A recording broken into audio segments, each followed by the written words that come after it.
दुलाराय गुदि बाथौ आफादनि 11 बोसोरारि जथुम्मा लोगोसे खेराइ फोरबो बे उदालगुरि जिल्लानि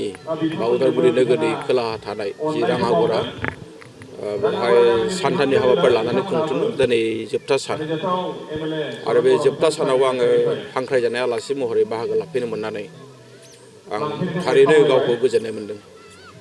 बे समाव बर'फोरनि गेजेराव गोबां धोरोमारि हाबाफारि जाबाय थादों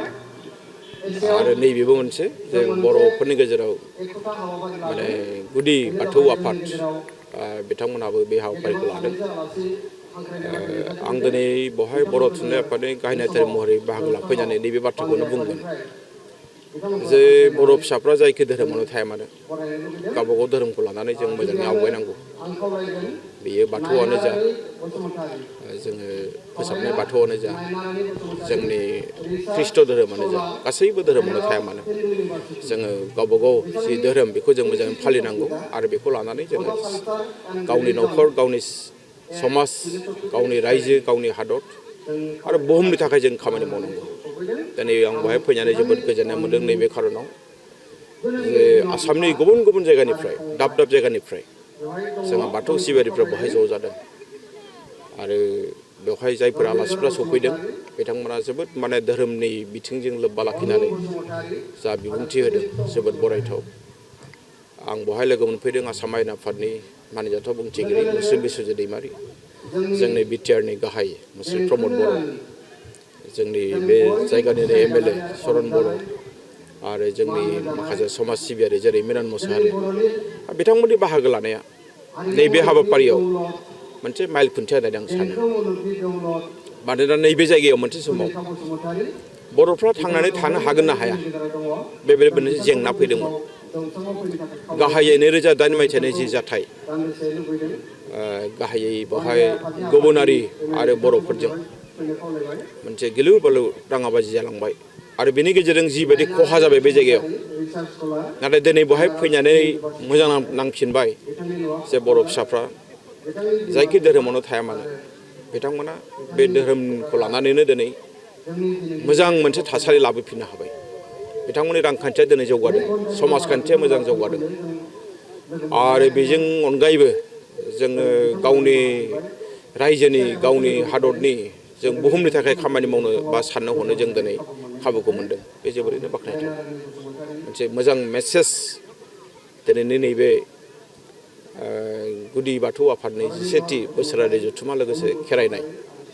समाजनो होदों, आं बेखौ आसा खालामदों।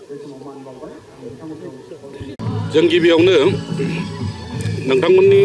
मिडियानि गेजेरजों दुलाराय गुदि बाथौ आफादनि जानानै गासैबो बाथौ सिबियारि रायजो राजाफोरखौ साबायखर बावनो आगोल लाग्रोबाय। नैथियाव नोंथांमोननि मिडिया जिहेतु जोंनि हाबाफारिफोरखौ फोसावनो आखायाव लादों, बिनि थाखाय नोंथांमोननिसिमबो साबायखर बावनाय थाबाय। आरो जोंनि जे हाबाफारि दाखालिनिफ्राय सानथामनि जे हाबाफारि दङमोन, जानुवारि 31, फेब्रुवारि 1 आरो दिनै 2, जों जानुवारि 31 तारिखआव बेलासि समनिफ्राय 12:30 रिंगानि उननिफ्राय अपेनिं सेरेमनि हिसाबै जोंनि माजबाद समस्तिनि एमएलए मानगोनां चरन बर' बिथांखौ लानानै जोंनि अपेनिं सेरेमनिखौ जों जागायदोंमोन आरो दिनै फैयै फैयै गासैबो हाबाफारिफोरखौ जों मावबोजोबनानै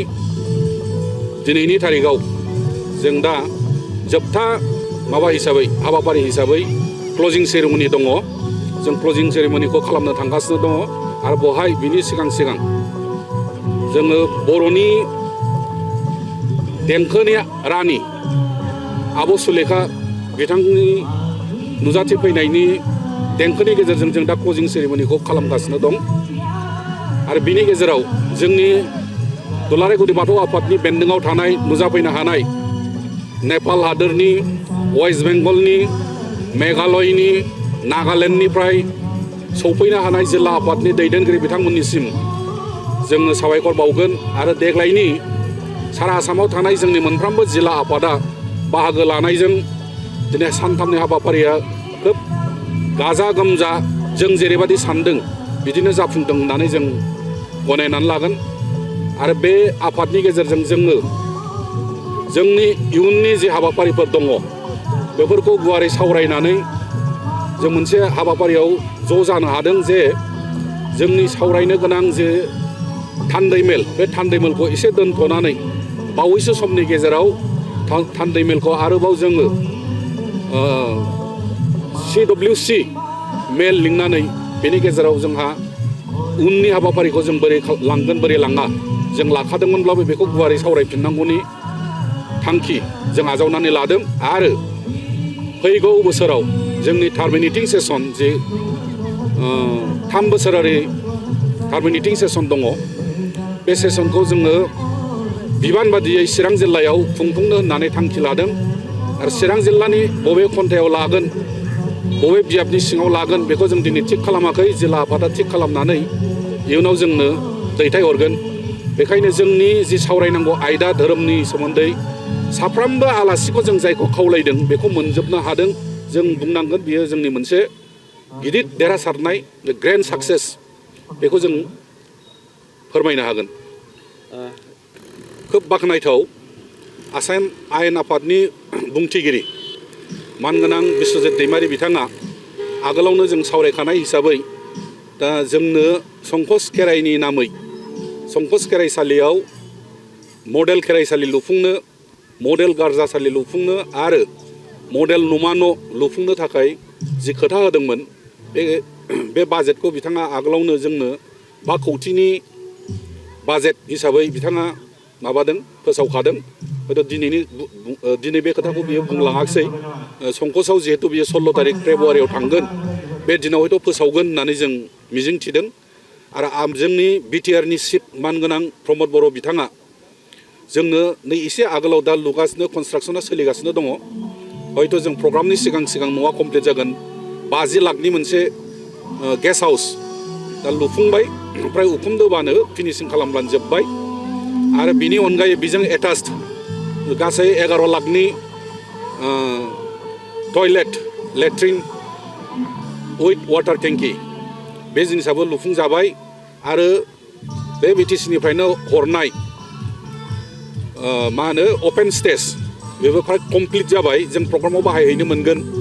बेखौ जों आसा खालामदों आरो बिनि अनगायैबो मानगोनां बिटिसिनि चिफ प्रमद बर' बिथाङा दिनै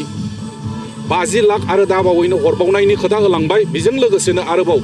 संकसनि माखासे इनफ्रास्ट्राक्चारखौ कमप्लिट खालामनो थाखाय 1 कौटि आरोबाव थारमाने 1.5 कौटि थाखा आरो हरनायनि बिथाङा खोथा होलांबाय आरो बिनि अनगायैबो खोब बाख्नायथाव गोजोनथाव बाथ्रा जों दुलाराय गुदि बाथौ आफादनो बिथाङा धोरोमनि बिजाब साफायनो थाखाय 10 लाख माने 10 लाख थाखा खोथा होलांबाय हयथ' बेखौ बे 2025नि गेजेरावनो जों मोनगोन आरो जोंहा साफायनांगौ बिजाब साफायनांगौ जों रेडि जानानै दंखासै आरो बेखौ बे रांजोंनो जों साफायनो हागोन होननानै जों मिजिंथिदों बिनि थाखायनो जोङो बिटिआरनि मानगोनां चिफ आसाम आयेन आफादनि मानगोनां बुंथिगिरि बिथांमोनखौ जोङो दुलाराय गुदि बाथौ आफादनिफ्राय रोजा रोजा साबायखर बावहरनाय थाबाय दिनैनि हाबाफारि जाफुंसारनायाव गोबां रायजो राजाफ्रा बिथांमोना बाहागो लाबाय बानजाय आफादा मोजाङै मोजां खुंफुंबाय बे बिथिङाव नोंथाङा रायजो आरो बानजाय आफादनिसिम मा मेसेज जोबोद गोनां दोल गोनां सोंथि जे बानजाय आफादा बेस्राफोर गोबाव समनिफ्रायनो गोबां खस्थ' खालामनानै दिनैनि जि जोंनो एक'मडेसननिफ्राय लानानै फुडिं आरो सायनासालि आलासि जिरायसालि बेफोरखौ जेरैबायदि खस्थ' खालामनानै होदों बिथांमोना मेंनाय बानाय गासैखौबो दोनथ'नानै जोंनि जुथुम्मानि जे हाबाफारि बे हाबाफारिखौ जाफुंसारहोनो थाखाय नारा नाथा जुजिनानै दिनै जोबथा आगानाव फैबाय बिनि थाखाय आङो गिबियावनो बानजाय आफादनि मानगोनां चेयारमेन माजबाद समस्तिनि MLA सरन बर' बिथांखौ रोजा रोजा साबायखर बावगोन आरो बेजों लोगोसे बिथांनिनो गाहाय लेंथुमगिरि जोंनि दुलाराय गुदि बाथौ लाइमोन आफादनि नेहाथारि किरेन बसुमतारी बिथाङा गाहाय लेंथुमगिरिनि बिबान लानानै जेरैबायदि हाबाफारिफोरखौ डिसिप्लिन जेरै नांगौ मोनसेबो बिथिङाव खम जायाजासे गासैखौबो बिथिंखौ नोजोर होनानै जेरैबायदि मावनानै साक्सेस खालामदों बिनि थाखाय आं बिथांखौ रोजा रोजा साबायखर बावगोन बेजों लोगोसे बानजाय आफादनि मोनफ्रोमबो डिपार्टमेन्टनि जे मावथि बिथांमोन आरो जिल्ला आफादनि आफादगिरि नेहाथारिजों लोगोसे बिथांमोननि जायफोर एक्जिकिउटिभ दङ दैदेनगिरिफोर दङ माइनाव आफाद लाइमोन आफाद बाथौ अजा आफाद बिथांमोना जेरैबायदि सहाय सहयोगिता होलायनायनि गेजेरजों दिनै जाफुंसार होनो हादों बेखायनो बानजाय आफादजों लोगोसे आं जिल्ला आफादनि दैदेनगिरि बिथांमोनखौबो रोजा रोजा साबायखर बावगोन आरो जोबथारनायाव दिनैनि नैबे गेवलां मेल एबा क्लजिं सेरेमनियाव जोंखौ ओनसोलनि जाय बिथांमोना बाथौ सिबियारिफोर दङ बिथांमोना लैहोर लैहोर फैनानै गावनि न'नि गोनां हाबा हुखाफोरखौ दोनथ'नानै जे बाहागो लाफैदों आरो जोंनि सायनासालिखौ जोंनि बे कनफारेन्स थिलिखौ जथुम्मा थिलिखौ गोगोम समायहोदों जाफुंसार होदों बिनि थाखाय आं ओनसोलनि गासैबो रायजो राजा बिथांमोनखौबो आङो रोजा रोजा साबायखर बावगोन। दुलाराय गुदि बाथौ आफादनिफ्राय बे समाव जों बयखौबो खुलुमदों। उदालगुरिनि बे राङाग्रा गेलेग्रा फोथाराव थांनाय 31 जानुवारिनिफ्राय जागायनानै दिनैसिम बे 2 फेब्रुवारिसिम जोबोद गाजा गोमजायै बे हाबाफारिखौ जों खुंफुंनो हानायाव जों जोबोरैनो गोजोनदों। नेपालखौ लाफानानै डिमापुर आरो गुबुन गुबुन जोंनि आसामनि दाब दाब जिल्लानिफ्राय सा 2000निबो बारा बेवहाय थान्दैफोर बाहागो लाफैदों। जोंनि बे सानथामनि हाबाफारियाव गोबां माखासे जोंनि आयदाफारि बादि सावरायगिरि आलासि बिथांमोनाबो बाहागो लाफैदों बिथांमोननिसिम साबायखर। दिनै एसे आगोलाव जोंनि गेजेराव हाबाफारि बादि आसाम आयेन आफादनि मानिजाथाव बुंथिगिरि बिस्वजित दैमारि साराबो फैनानै बेवहाय जोंजों बाहागो लाफैदों आरो थारैनो जों गोजोनदों आसाम सरकारनि जानानै बिथाङा जोंनि गेजेराव जिबादि मोनसे जोंनि बाथौ धोरोमनि दिनैनि बे हाबाफारियाव नुजाथिफैनानै जिबादि बिथाङा बिबुंथि लाखिबाय जोंनिफ्राय गोजोननाय होदों। आरोबाव जोंनि बड'लेण्ड सरकारनि गाहाय मावफुं सोद्रोमा मानिजाथाव मुस्रि प्रमद बर' बिथाङाबो जोंनि हांख्रायनाय बादि बिथाङा नुजाथिफैदों आरो बिथाङाबो जोंनि बे हाबाफारियाव गावनि जि बिबुंथि बेवहाय मख'दों जे जोंनि जि संकस खेराइसालि दं बेवहाय आगोलाव 50 लाख बेवहाय होखांबायमोन बे दा लुगासिनो दङ आरोबाव बेवहाय लुफुंबावनो थाखाय आरोबाव 50 लाख बेहाय होबावगोन होननानै बिथाङा दिनै घोषणा खालामदों। बेजों लोगोसेनो संकस खेराइनि माखासे मावथांखिखौ मोजाङै मावफुंनो थाखाय आरोबाव 1 कौटि रां बेवहाय होनाय जागोन होननानै बिथांनि जि फोसावनाय जों जोबोद गोजोनदों आरो जों बे समाव बिथांखौ बरायदों। बेराफारसेथिं जों दिनैनि बे हाबाफारियाव बर' थुनलाइ आफादनि गाहाय नेहाथारि नीलकान्त गयारि बिथाङाबो दङ। बे हिसाबै जों बिथांनोबो जोङो गोजोननाय होदों। दिनैनि बे गोथार हाबाफारियाव जों नुदों जोंहा मैया गारजा जानानै थांबाय मोजाङै मोजांनो गारजाया जाफुंदों होननानै जोङो खेराइनि जि दौदिनि दं जों बिनिफ्राय बुंथिनायखौ जोङो मोनबाय आरो मैया हराव दहाय फुंसिम जोंहा खेराइ जादों। बे खेराइनि गेजेरजोंबो जोङो मुलुगनि बयनिबो गोजोन खौसेथि आरो जाफुंसारनायनि थाखाय लोगोसे जोंनि गेजेराव जि अगाले थासारि बेखौ जों बोरैहाय गैया खालामनो हायो आरो जोंनि जि अलखद खैफोद आफोद बिनि निदान आफोदनिफ्राय जों बोरैहाय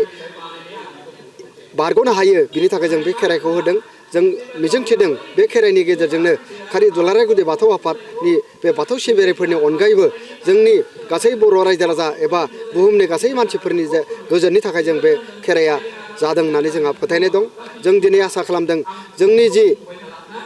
बर'नि बयनिख्रुइबो गोजामसिन आरो गुदिसिन बाथौ धोरोम बेखौ जोङो इयुनथिं बिनिख्रुइ साबसिन हामसिन दैदेनलांनो आरो बे धोरोमखौ मुलुगनि बयनिबो गेजेराव गोसारहोनो थाखाय मुलुग दरबाराव लांनो थाखाय जोङो दुलाराय गुदि बाथौ आफादा बेखौ जों नाजादों। जों मिजिंथिदों जोंनि गोरों गोरा रायजो राजा आरो